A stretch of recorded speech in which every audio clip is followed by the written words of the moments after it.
Hello friend, मैं प्रमोद मेरे YouTube channel में आप सबकी स्वागत करता हूं। आज मैं बहुत ही बढ़िया स्कीम आपके सामने लेकर आया हूं जो बहुत ही फ़ायदेमंद है, बहुत ही बढ़िया है। क्योंकि 60 साल के बाद ये बहुत काम में आएगा। आज मैं जिस स्कीम के बारे में बात कर रहा हूं उसी स्कीम का नाम है अटल पेंशन योजना, शॉर्ट फॉर्म है APY। वैसे भी देखते हैं तो जो सर्विस करता है या जॉब करता है 60 साल के बाद उन लोगों को पेंशन के हिसाब से हर महीना पैसा मिलता है। क्योंकि बुढ़ापा में ये एक सहारा होके रहता है, हर महीना पैसा आता है और हम लोगों का ज़रूरत की चीज़ में वो काम आ जाता है, फुलफिल हो सकता है। तो ये बात सुनने के बाद आप लोगों को थोड़ा सच लगता नहीं है, लेकिन फ्रेंड ये सच बात है कि कोई बिना जॉब किए या बिना सर्विस किए 60 साल के बाद वो पैसा पा सकता है। तो इसके लिए क्या करना पड़ेगा, आप लोगों को पहले बैंक में अकाउंट खोलना पड़ेगा। क्योंकि हर महीना आपके बैंक के अकाउंट से पैसा कटेगा। तो इसके लिए फ्रेंड एज लिमिट है। इसका एज लिमिट होगा 18 साल से 40 साल। 18 साल से 40 साल के अंदर जिसका एज होगा उसी व्यक्ति ने इस स्कीम का फ़ायदा उठा सकता है। और जिसका कम एज है, मतलब 18 साल से स्टार्ट हो रहा है, तो 18 साल में एक व्यक्ति जितना कंट्रीब्यूट करेगा वो 25 साल में वो व्यक्ति थोड़ा ज़्यादा करेगा। क्योंकि उसका एज 18 है और ज़्यादा साल देगा, वो कंट्रीब्यूट करेगा। मतलब 18 साल का व्यक्ति 42 ईयर हो गया उसको कंट्रीब्यूट करने के लिए। और वैसे भी देखते हैं तो जिसका एज 25 है वो 35 एज तक देगा, मतलब 60 साल तक देगा। क्योंकि 60 साल के बाद ही उसको पेंशन के हिसाब से हर महीना पैसा मिलेगा। इसीलिए क्या क्या करना पड़ेगा, पहले तो हम लोगों का अकाउंट बैंक में होना चाहिए। और जिसको हम लोग नॉमिनी रखेंगे उसका आधार कार्ड चाहिए, उसका मोबाइल नंबर चाहिए। क्योंकि अगर इसी के बीच में, मतलब 60 साल के बीच में जो अगर पेंशन कर रहा है उसको 60 साल हुआ नहीं है और मान लीजिए कुछ भी हो गया तो क्लेम कर सकता है और उसी व्यक्ति को पैसा मिलेगा अगर क्लेम करेगा। तो अगर मान लीजिए एक व्यक्ति रजिस्टर कर दिया आज का दिन में और चला रहा है, कंटिन्यू कर रहा है, पैसा दे रहा है हर महीना, अपना जो भी कंट्रीब्यूट है वो दे रहा है। उसके बाद 2-3 साल हो गया, उसको थोड़ा अच्छा नहीं लगा कि उसका मन में ये हो गया कि नहीं, मैं ये पैसा दे नहीं सकता हूँ, मेरा फाइनेंशियल प्रॉब्लम हो रहा है, तो इसी स्कीम से एग्जिस्ट हो सकता है।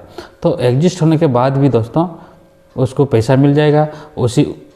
उसने जितना अमाउंट कंट्रीब्यूट किया है उसके साथ कुछ इंटरेस्ट मिला के उसको रिफंड किया जाएगा। तो बहुत ही फायदेमंद स्कीम है।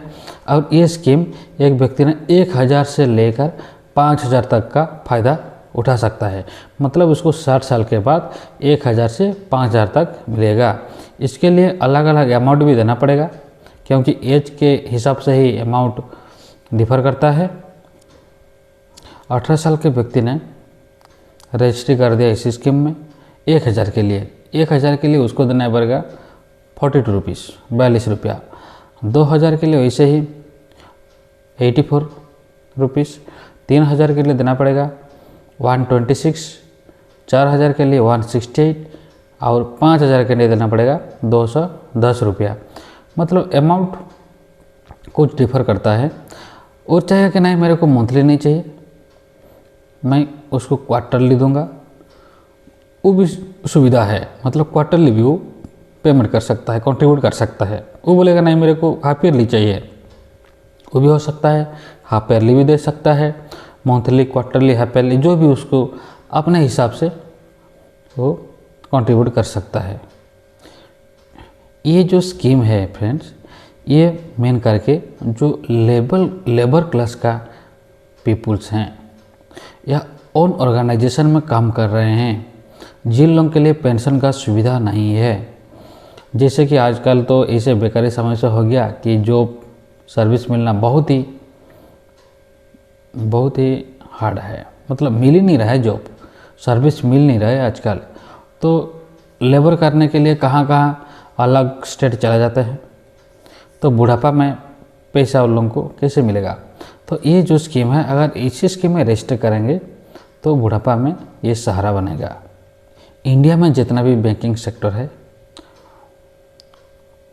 उसी सभी को रेगुलेट करता है आरबीआई ने, रिजर्व बैंक ऑफ इंडिया। और जितना भी इंश्योरेंस कंपनी है, IRDAI, insurance regulatory development authority of India ने रेगुलेट करता है। इसी तरह से ये जो अटल पेंशन योजना है इसको रेगुलेटरी करता है PFRDAI, pension fund regulatory development authority of India. ये कोई फ्रॉड नहीं है। तो ये जो स्कीम है बहुत ही अच्छा स्कीम है।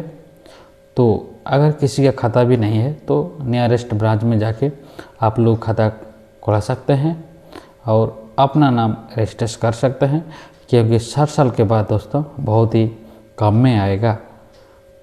हम लोग जितना भी लेट करेंगे उतना ही पैसा फ्यूचर में देना पड़ेगा। जैसे कि 18 साल का व्यक्ति अगर रजिस्टर कर दिया आज का दिन में 1000 के लिए, उसको देना पड़ेगा 42 रुपीज़। उसी तरह से अगर उसी व्यक्ति 18 साल में किया नहीं है और उसी व्यक्ति ने 25 साल में कर रहा है, उसको देना पड़ रहा है 76 रुपीज़, मतलब 34 रुपीज़ का डिफरेंस आ रहा है। देखिए बहुत ही डिफरेंस हो रहा है। जैसे कि 2000 के लिए 18 साल का व्यक्ति ने दे रहा है 84 रुपीज़, उसी तरह का 25 साल का व्यक्ति ने दे रहा है 151, मतलब 67 रुपीज़ का डिफरेंस आ रहा है। तो एज के हिसाब से ये जो कंट्रीब्यूशन अमाउंट ये डिफर करता है।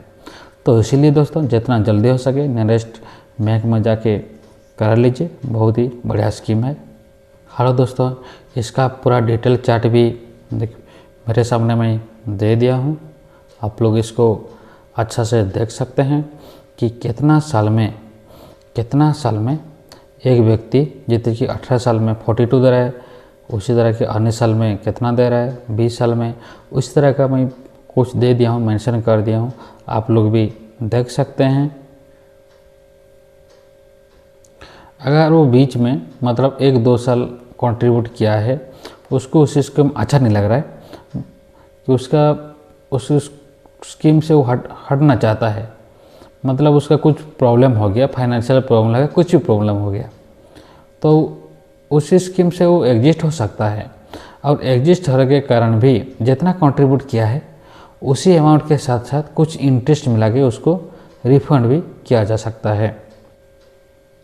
अगर 60 साल के अंदर जिस व्यक्ति ने रजिस्टर किया है उसी व्यक्ति अगर कुछ हो जाता है तो उसी का जो नॉमिनी रहेगा वो क्लेम कर सकते हैं और जितना भी अमाउंट है क्लेम के अमाउंट उसको मिल जाएगा।